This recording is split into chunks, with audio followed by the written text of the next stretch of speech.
Hey everyone, drop a comment and let us know where you're listening from. Don't forget to subscribe to the channel and hit that thumbs up button.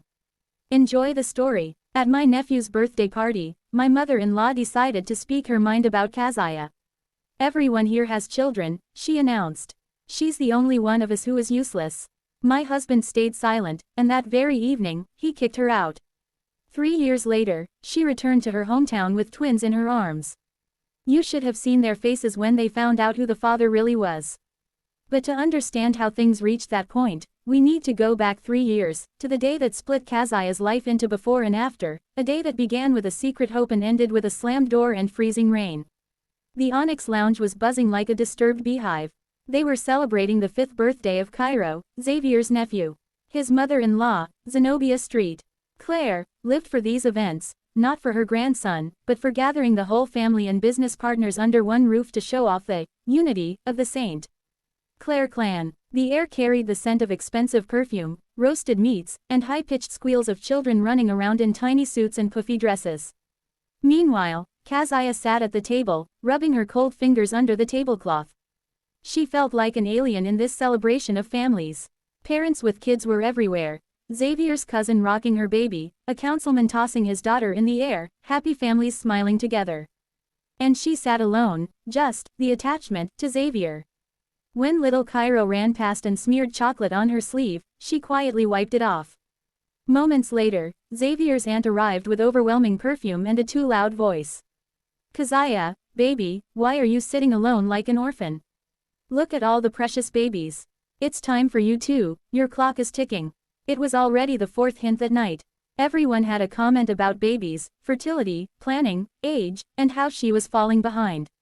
Every word felt like a pebble thrown at her. She scanned the room. Xavier was laughing at the bar, relaxed, carefree, ignoring her silent suffering. She replayed the doctor's words from that morning, keep trying, it should work out, but nothing had worked out for years. Meanwhile, Zenobia roamed the hall like a queen in black silk, constantly watching, judging, calculating. Then came the cake ceremony.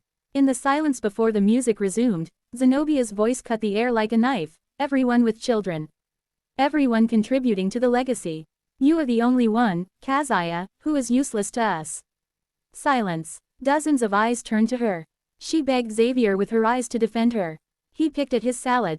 His silence was her verdict. The drive home was silent. Rain hit the roof. At the apartment door, Xavier didn't remove his coat. He looked at her with empty eyes and said, Mother is right. I need a real family. Then, pack your things. 30 minutes. That was all she got to erase 5 years of marriage. She packed mechanically, tears falling unnoticed. Xavier stood in the doorway like a warden. When she zipped her bag, he opened the door silently. She stepped into the cold rain, and the lock clicked behind her. She wandered in the storm, soaked, trembling, repeating his words, useless, useless. Under a storefront awning, she searched for tissues, and her fingers touched a small cardboard box. She froze. It was the pregnancy test she took that morning before the party. 2 bright lines. She was pregnant, and the man who just threw her out for being barren was the father. She couldn't face her parents yet. Instead, she called Ayana, her old college friend in Savannah. Ayana immediately said, come, no questions, just warmth. Kazuya boarded the night train. 2 words spun in her head, useless and pregnant. But by morning, something hardened in her, anger. Quiet, cold anger. She would raise this child alone. No one would know. Ayana welcomed her with open arms. The next weeks passed in a fog, sleep, chores, silence. But she knew she needed to rebuild her life. First, she booked a prenatal appointment under her maiden name, Price. During the ultrasound, the doctor smiled. Everything looks good. And, you're having a surprise. Kazuya panicked. What surprise? You have 2 heartbeats. You're having twins. Tears flowed, fear and joy mixed. She was alone in a new city, unemployed, heartbroken, and carrying 2 lives. But she felt strength rising. She returned home dazed, determined. While unpacking, she found an old diary, Pearl Street. Claire's, Xavier's grandmother. She skimmed it, until she saw a familiar name, Zenobia. Pearl wrote about Zenobia's obsession with an heir, decades old, manic, dangerous. Zenobia believed her husband was infertile and was ready to do anything to secure the family line. Kazuya shivered. She thought Zenobia hated her personally. Now she understood. It had nothing to do with her. Zenobia was mentally possessed by one mission: produce an heir at any cost. Trying to clear her head, she began baking to calm herself. Ayana loved it. Soon coworkers placed orders. Then friends. Then strangers. A tiny home bakery was born. Working late into the night, Kazuya felt alive again. 3 years passed. She became Ms. Price, owner of a bakery, mother of twins Kenzo and Kalia, independent, loved. Her past felt far away. Until a phone call shattered her peace. Kazuya, Mom had a heart attack. She rushed home with the twins. Her father was stunned to see grandchildren he never knew existed. Her mother lit up when she saw them. But gossip spread fast. Kazuya was back, with 2 children. And soon, Xavier appeared in the marketplace. When he saw the kids, light-skinned with his features, he went pale. His new wife, Soraya, stood beside him, heavily pregnant. Or so it appeared. The sight of Soraya's pregnant belly was a punch to the gut. A perfect new wife, a perfect new heir, the real family he always wanted. Kazuya walked away, but gossip exploded. The whole town whispered. She was back, with children no one had seen before. And then came Zenobia. She found Kazuya in the park and hissed, "So you brought some bastard children to force your way back?" Trying to pin another man's children on Xavier. 3 years ago, those words would have shattered Kazuya. But today she stood up straight and looked Zenobia in the eye. "Stay away from me and my children." Zenobia raised her voice, attracting onlookers, accusing her of being a fraud, a liar, a parasite. But Kazuya didn't flinch. "Come near us again, I'll call the police." She walked away, but she knew, Zenobia wouldn't stop. She needed protection. She hired a sharp young lawyer, Ms. Davis, who advised filing for official paternity establishment and child support. DNA test. Evidence. Legitimacy. Protection. Kazuya agreed. A few days later, Xavier received an official court notice demanding a paternity test.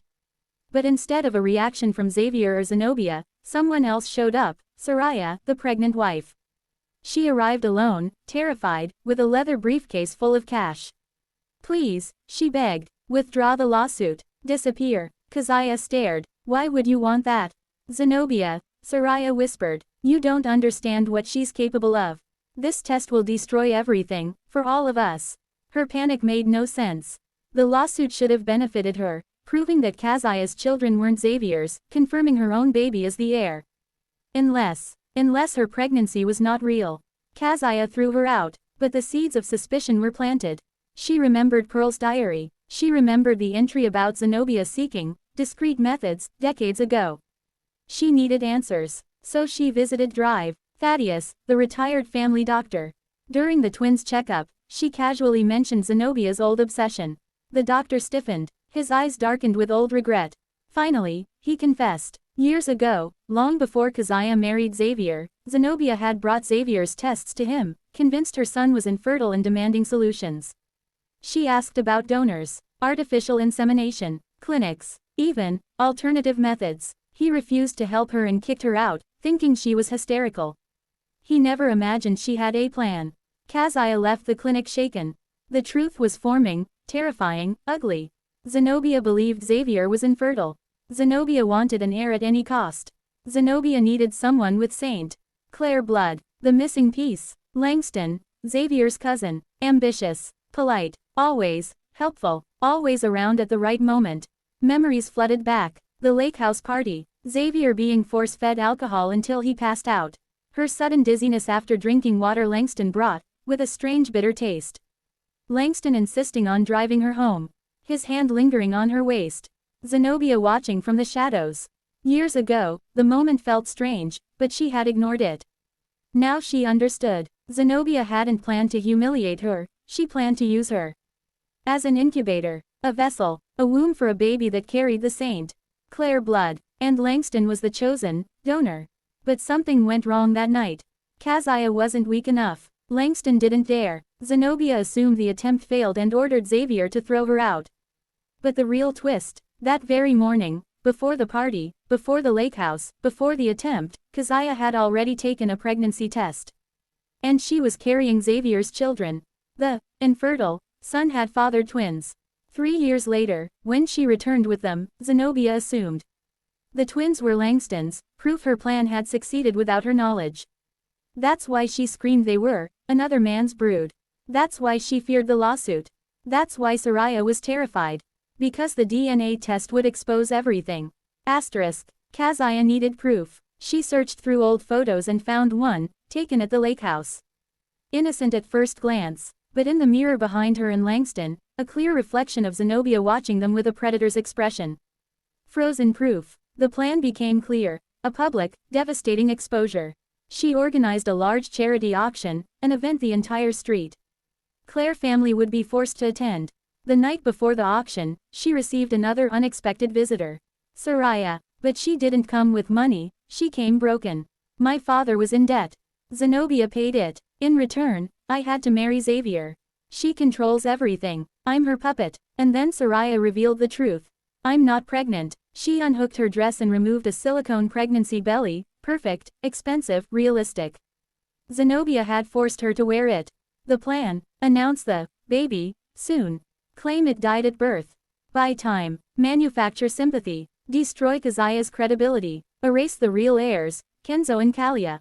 I will help you, Soraya whispered. Finish her. Now, with evidence, a witness, and a ruined puppet desperate for freedom, the final blow was ready. The next evening, the banquet hall filled with the city's elites. The Saint, Claire's sat front and center, pretending to be a perfect family.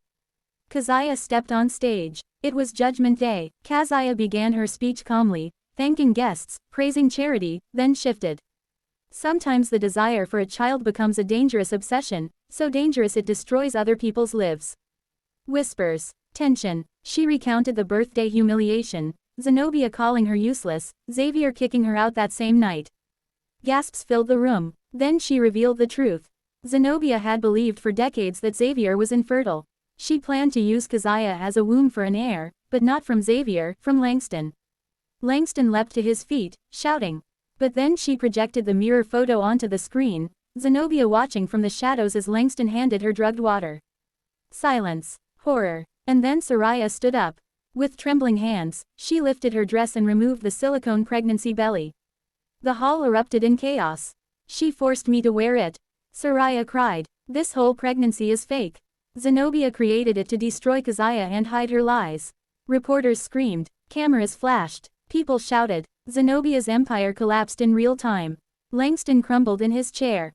Xavier sat stunned, watching the truth implode around him. Kazuya walked to him and placed a folded document on the table, her own private DNA test. Kenzo and Kalia are your real children, she said quietly. You threw your family onto the street because of your mother's lies. No anger, no pity, just truth. Then she walked away. The crowd parted. She left the hall and didn't look back. Outside the building, the cold evening air hit her face, but it felt freeing instead of harsh. She could still hear the chaos echoing inside as everything Zenobia built over decades crumbled within minutes. But for the first time in years, she felt weightless.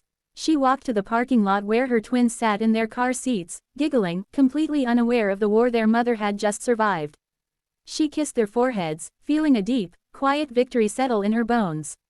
They were safe now, truly safe.